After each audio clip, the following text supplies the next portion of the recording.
आप तो ऐसे कर रहे हैं कि जैसे कोई इंजेक्शन आपने बनाया किसी बीमारी का और वो इंजेक्शन बता दिया गया कि भाई ये फलानी बीमारी का इंजेक्शन है, लेकिन हमने कोई इस पर रिसर्च नहीं किया, कोई R&D नहीं की और हमने मरीज को ठोक दिया।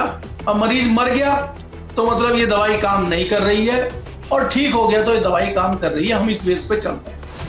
आपने E20, E30, E40 ये सब जो है हमारी गाड़ियों पर प्रयोग आप करेंगे और आप 1-1.5 साल तक ये रिसर्च करेंगे।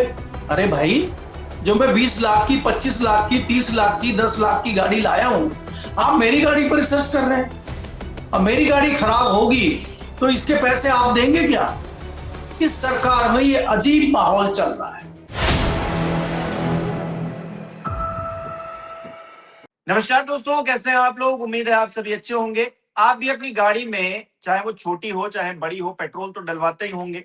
अब कौन सा पेट्रोल आपकी गाड़ी में पड़ रहा है और वो गाड़ी कितना खराब कर रहा है, इसकी जानकारी क्या आपको है? क्योंकि सोशल मीडिया पर तमाम लोग सवाल खड़े कर रहे हैं। एथेनॉल ब्लेंडिंग जो की जा रही है, जो पेट्रोल में एथेनॉल मिलाया जा रहा है, E20, E30, E40 किया जा रहा है, उसका असर क्या हो रहा है? एक तरफ तो पैसे छापे जा रहे हैं, बताया ये जा रहा है नितिन गडकरी हो, उनके जो बच्चे हैं, उनकी जो कंपनियां हो, वो पैसे छाप रही हैं लगातार, और इधर जनता की जेब पर डाका डाला जा रहा है। क्या? क्योंकि लोगों की गाड़ियां अगर खराब होंगी, एवरेज कम आएगा, तो इसका नुकसान किसको होगा? और सरकार क्या कह रही है? सुप्रीम कोर्ट में कह रही है कि हम एक्सपेरिमेंटल मोड में है, अभी एक्सपेरिमेंट चल रहा है। तो एक्सपेरिमेंट करने के लिए उनको आम जनता ही मिली, मध्यम वर्ग ही मिला। एक तो महंगाई की मार, ऊपर से दूसरी ये मार भी। करेंगे बात। केपी मलिक जी विश्वकर्मा से जुड़े। सर, बहुत बहुत स्वागत है आपका। बहुत बहुत धन्यवाद हिमांशु जी, आपका भी और हमारे दर्शकों का भी बहुत बहुत धन्यवाद। और आपको E20 की गाड़ी की बहुत शुभकामनाएं। मुझे आशा है कि बहुत अच्छी गाड़ी चल रही होगी और गडकरी जी का सहयोग और आशीर्वाद आपके साथ बना हुआ होगा। जी सर, मेरे साथ तो आशीर्वाद बना हुआ है, लेकिन बहुत सारे कस्टमर्स ऐसे हैं जिनके साथ आशीर्वाद नहीं बना हुआ है, और उसमें तमाम नेता भी हैं। मनीष कश्यप जैसे नेता भी हैं जो पहले भारतीय जनता पार्टी में हुआ करते थे। लेकिन सवाल ये है कि सरकार सुप्रीम कोर्ट में कह रही है कि ये तो एक्सपेरिमेंटल है, 1 साल बाद पता चलेगा कि इसके नतीजे क्या आएंगे। तो क्या आम जनता एक्सपेरिमेंट करने के लिए है क्या इनके लिए? मतलब आम जनता की जेब पर भी डाका डालिए आप। पहले तो महंगा पेट्रोल डीजल बेचकर, और ऊपर से उनकी गाड़ियां खराब हो तो उसके लिए भी जिम्मेदार वही लोग। सरकार की कोई रिस्पॉन्सिबिलिटी नहीं है। देखिए हिमांशु, अगर आप देखें पीछे जो गल्फ कंट्री में युद्ध चल रहा था, अमेरिका का, ईरान का, वो उस वजह से जो जल डमरू मध्य में जो गड़बड़ी चल रही थी, जहाज नहीं आ रहे थे, तो पेट्रोल महंगा करने का एक बहुत बढ़िया बहाना था और पेट्रोल महंगा हो गया। हालांकि इलेक्शन तक इन्होंने नहीं करा, उसके बाद कर दिया, क्योंकि पर बैरल पर 170, 100, मेरे ख्याल से 120, 140 तक रेट चले गए थे पर बैरल। अब वो वापस $70 तक आ गए हैं। उसके बावजूद सरकार रेट नहीं बढ़ा रही। तमाम जो हमारे चारों तरफ छोटे मोटे देश है, पाकिस्तान, बांग्लादेश जैसे, उन्होंने रेट घटा दिए, हम नहीं घटा रहे। अभी हम माल की सुताई कर रही कंपनियां पेट्रोल। देखिए यहाँ पे उपभोक्ता जो है उसको सरकार मूर्खों की श्रेणी में रखती है। अब आप ये देखिए कि आपका कहना ये है, आपने बहुत अच्छा शगुफा छोड़ा 3 साल पहले जब आपने पेट्रोल में एथेनॉल मिलाना शुरू किया।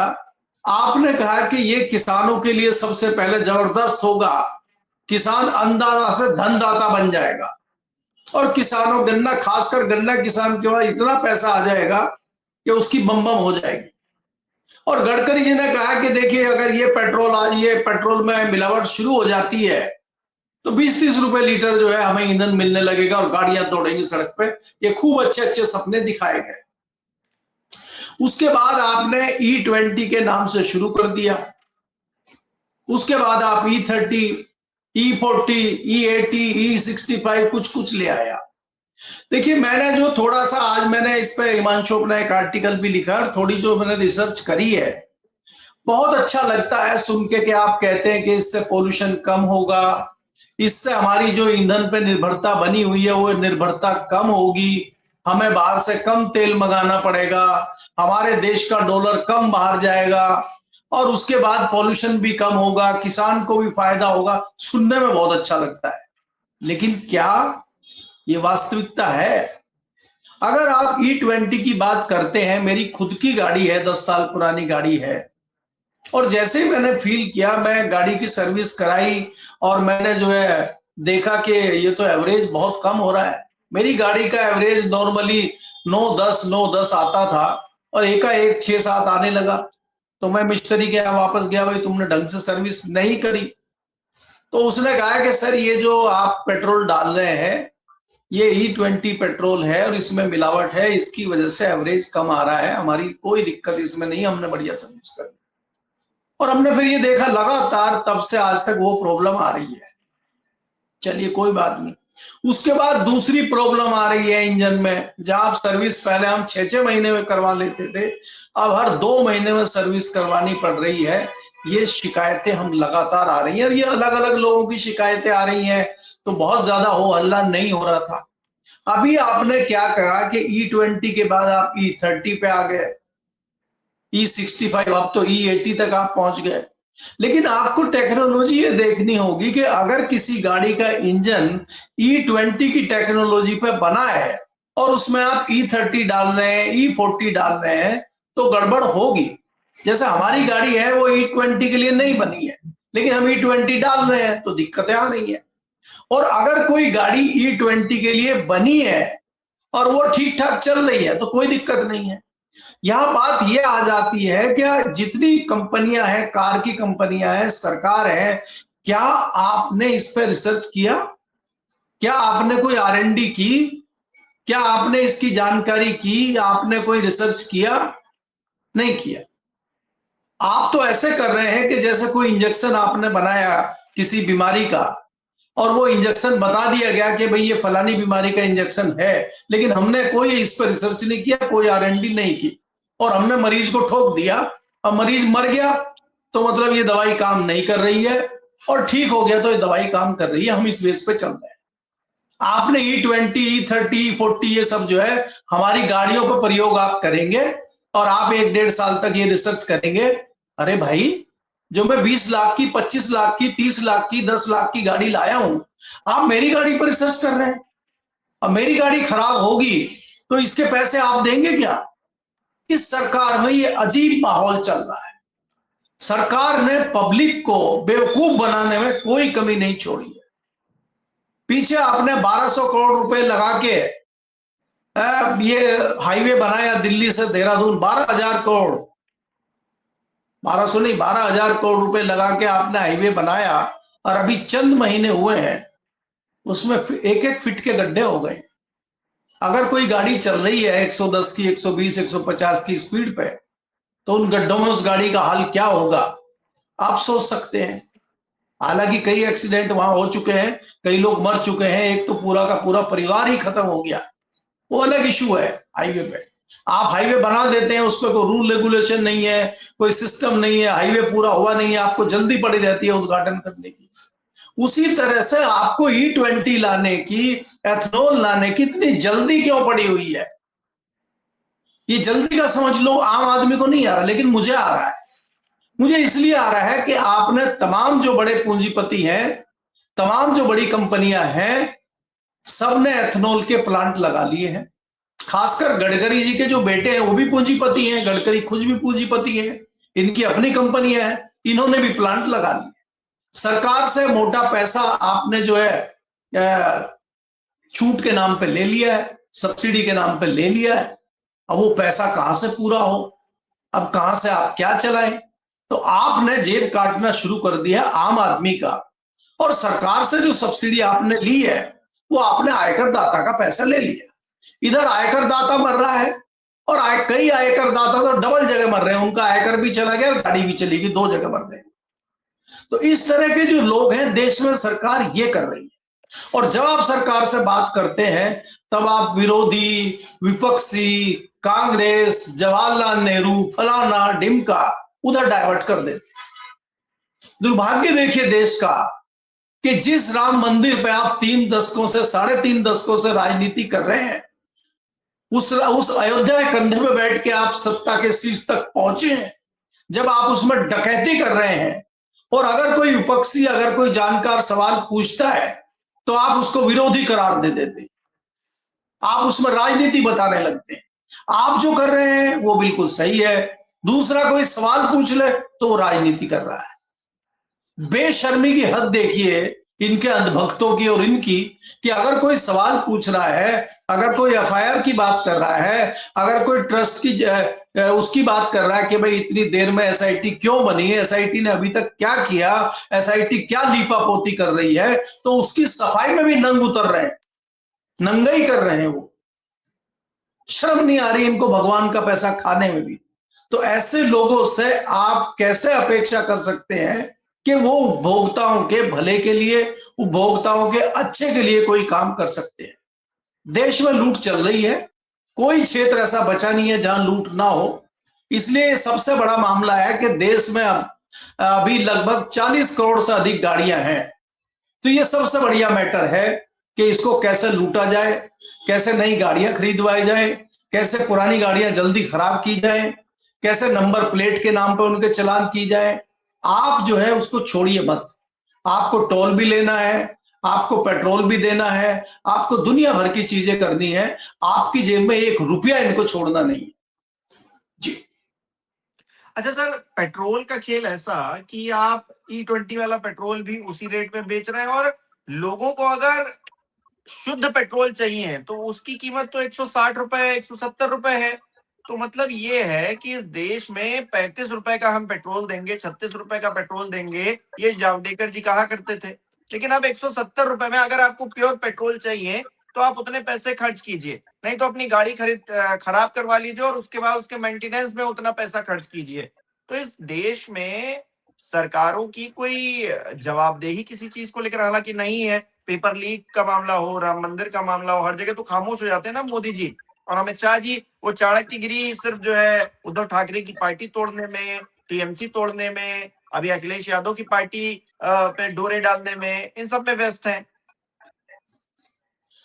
नहीं, देखिए हिमांशु, आप ये देखेंगे ना कि सरकार की तो कोई जवाबदेही है नहीं, ना सरकार अपनी जवाबदेही मान रही, ना कोई उसका कोई बिगाड़ पा रहा है। क्योंकि सरकार जान चुकी है कि सरकार बनाने का और सरकार में रहने का फॉर्मूला दूसरा है, जनता से उनको कोई सरोकार नहीं है। पुरानी सरकारें जनता से इसलिए डरती थी कि हम, जनता अगर हमारे विरोध में हो जाएगी तो हमें वो सत्ता से बाहर कर देगी, चुनाव हरा देगी, इसलिए वो खुलेआम जनता के खिलाफ कोई चीजें नहीं कर पाते थे। पुरानी सरकारें भी करती थी, लेकिन वो आटे में नमक जितना करती थी और उससे जनता का जो बड़ा दायरा था वो प्रभावित नहीं होता था। कुछ चंद उपभोक्ता होते थे या धीरे धीरे होते थे या ऐसी चीजें होती थी जैसे हमें पता नहीं चलता। लेकिन इन्होंने तो अंधेर नगरी कर दिया है, अंधेर नगरी और चौपट राजा। देखिए आपने पीछे देखा होगा कि ये चीजें आई है कि पासपोर्ट जो है वो नागरिकता का प्रमाण पत्र नहीं है। आप आधार कार्ड भी कह रहे हैं कि ये भी नागरिकता का नहीं है, वोटर आई कार्ड भी नागरिकता का नहीं है। तो हमारे पास नागरिकता का कोई डॉक्यूमेंट नहीं है, तो आप तो हमें कभी भी पाकिस्तानी, बांग्लादेशी सिद्ध कर सकते हैं। नहीं, बीजेपी हेड ऑफिस जाकर वहां से एक पत्र ले लें तो फिर आप नागरिक हो जाएंगे, आप सबसे बड़े राष्ट्रभक्त, राम भक्त हो जाएंगे। हाँ नहीं, वो तो देखिए फिलहाल हो जाएंगे, लेकिन कल को दूसरे दल की अगर सत्ता में एंट्री हो गई तो फिर आप फिर देश विरोधी हो जाएंगे। आप तो करेंगे क्या? उनसे भी लेना पड़ेगा। देखिए मैं इसीलिए हिमांशु आपको बताना चाह रहा हूं कि सत्ता के ऊपर जो पूंजीपति हावी है, यही पूंजीपतियों ने आधार कार्ड लेके आए थे पूंजीपति। यही कुछ चंद लोग हैं जो देश में इस तरह का शगुफा चलाते हैं, इस तरह की चीजें लाते हैं अपने निजी फायदों के लिए और पैसा कमाने के लिए करते हैं और सत्ता को एक बड़ा सपना दिखाते हैं, चाहे सत्ता कोई भी हो। अब आधार कार्ड की शुरुआत तो हमें बड़े बड़े सपने दिखा के कांग्रेस के राज में हुई थी। उन्होंने कहा था कि आधार कार्ड आ जाएगा, 1 नंबर रहेगा, नागरिकता का प्रमाण रहेगा, ये बैंक में भी आप दिखा सकते हैं, हर चीज के लिए आप जो है 25 कार्ड लेके चलते हैं, वोटर आई कार्ड, फलाना कार्ड, ड्राइविंग लाइसेंस, ये वो सब हटाइए, एक आधार कार्ड आपके लिए सबका काम कर देगा। लेकिन अल्टीमेटली क्या हुआ? बाद में पता चला कि ये कोई आधार कार्ड का कोई मतलब नहीं है, ये तो आपकी जानकारी, आपके डाटा चोरी करने की, आपके डाटा की डकैती करने का एक सुलभ हथियार है। अब आपने ऐसा आधार कार्ड में दे दिया, आपकी आंख की पुतली की जांच भी चली गई, आपके हाथों का अंगूठा भी चला गया। अगर कोई अनपढ़ भी है, उसका कोई भी अंगूठा कहीं भी लगा सकता है। शुरुआत कहां से हुई है? ये भी शुरुआत पिछली सरकार में हुई। तो इसलिए सरकार कोई भी हो, पुरानी सरकारें डरती थी, इसलिए ज्यादा ढोल ढपड़े नहीं बजे उसमें। छोटी मोटी उसने गलतियां की थी, इसलिए वो बुरी तरह सरकार गई पिछली, और ये तो खुलेआम कर रहे हैं। तो इनका क्या असर होने वाला है ये आप समझ सकते हैं। लेकिन जब तक ये हश्र इनका होगा, तब तक तो गंगा में पानी बह चुका होगा, तब तक तो लुट पिट चुके होंगे लोग। आप ये देखिए, अगर चंपत लाल जी, अनिल मिश्रा जी, राव साहब की विदाई अगर राम मंदिर से होती है, लेकिन वहां तो सब कुछ लुटने पिटने के बाद हो रही है ना। आज एसआईटी जांच कर रही है, लेकिन कोई ये सवाल नहीं पूछ रहा है कि चंपत राय जी कहां हैं, मंदिर में बैठे हैं या बाहर बैठे हैं, कहां है अनिल मिश्रा जी, कहां है? और एसआईटी जांच भी कर रही है। तो ये क्या मंदिर में अभी भी बैठे हैं क्या? अगर ये मंदिर में बैठे हैं तो एसआईटी कैसे जांच कर सकती है? क्या ये जांच प्रभावित नहीं कर रहे हैं? क्या ये तथ्यों को चोरी करने के लिए और तथ्यों को नष्ट करने के लिए वहां पे कोई काम नहीं कर रहे हैं?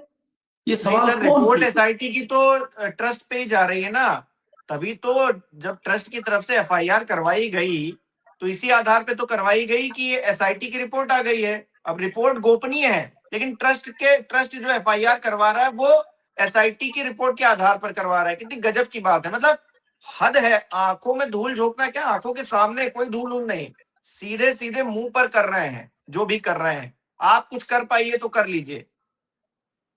भाई हिमांशु जी, मैं इसीलिए तो आपको कह रहा हूं ना, मैं तो उदाहरण आपको मंदिर का और ट्रस्ट का दिया है। ये सेम चीज जिस विषय पे हम बात कर रहे हैं, एथनॉल पे, पेट्रोल पे, इस पे भी खुलेआम डकैती चल रही है। आप कुछ नहीं कर पा रहे, कुछ नहीं कह पा रहे।